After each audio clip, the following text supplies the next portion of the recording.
Let's stick with the same strategy that we always do with absolute value equations. Get the absolute value by itself first, and it is in this case. And the next step after it's by itself is to set up two equations.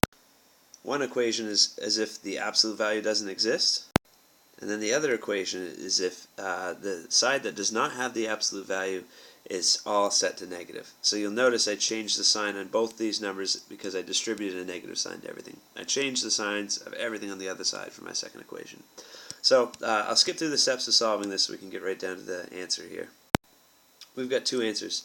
One thing you want to be careful about when you're solving for absolute value equations, if there's a variable on the outside of the equation, if there's a variable on the outside of the absolute value, it might mess everything up. So it's really important to check by plugging in your numbers.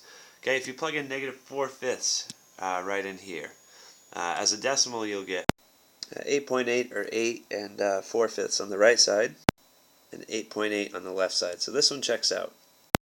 But if you test out the blue by putting 8 in for y, on the right side you get 48, and on the left side you get